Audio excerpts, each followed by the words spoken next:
It's impossible to imagine the modern world without helicopters. One of the most significant contributors in this field is the Mi-8, which has been produced in nearly 100 different modifications over the past 50 years.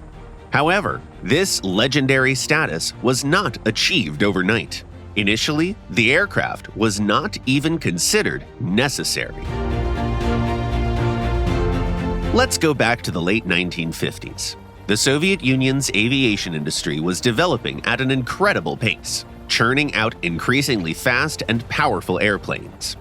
But what about helicopters? At the time, their development was funded on a residual basis, meaning that officials were quite content even with the Mi-4, even though it was rapidly becoming outdated. To bring the Mi-8 to life, Mikhail Leontievich Mil employed a clever tactic. He presented his project not as an entirely new development, but as a way to modernize the Mi-4.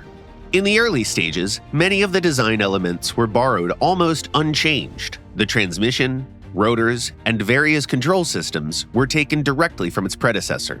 The first flying prototype, designated the V-8, took to the skies for the first time in June 1961. This version of the aircraft introduced its now classic configuration. The cockpit was moved to the front of the helicopter, and the power plant was placed above the fuselage. However, it quickly became evident that the single-engine design left much to be desired in terms of performance and reliability.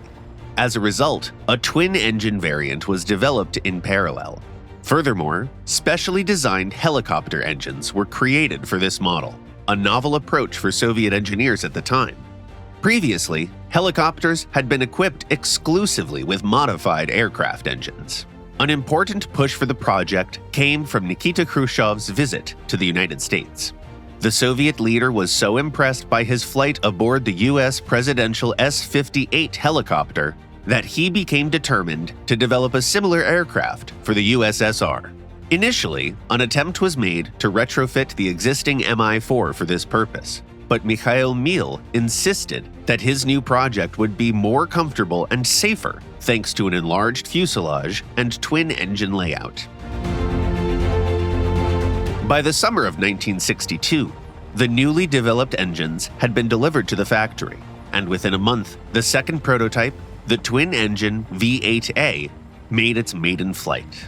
During flight testing, the aircraft set multiple records and demonstrated the ability to maintain altitude even if one of its engines failed. Continuous refinements to the design made the new helicopter increasingly different from the production Mi-4, and eventually, the V-8 completely replaced its aging predecessor, entering production under the designation Mi-8.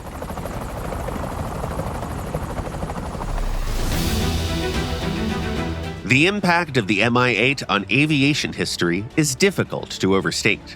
It entered mass production more than 50 years ago, with over 12,000 units built, and heavily modernized variants of it are still being produced today. The Mi-8 has served in the armed forces of nearly 50 countries and has participated in dozens of military conflicts. Thanks to its reliable and well-balanced design, it remains widely used by many operators and will likely continue to serve for decades to come. In War Thunder, the Mi-8 is represented by several modifications from different eras, allowing players to track its evolution over the decades. The earliest version in the lineup is the Mi-8TV, which, like its counterpart in the German research tree, the Mi-8TB, can be equipped with 6 rocket pods carrying S-5K unguided rockets, 4 anti-tank guided missiles, or bombs of various types. The more advanced Mi-8 AMTSH features reinforced armor, improved engines, and an expanded weapons arsenal, including air-to-air missiles for engaging aerial targets. The most sophisticated version currently available in the game is the Mi-8 AMTSH VN. Compared to its predecessor, it boasts even more powerful engines, modern weaponry, and state-of-the-art avionics. What are your thoughts on the Mi-8? Share them in the comments down below.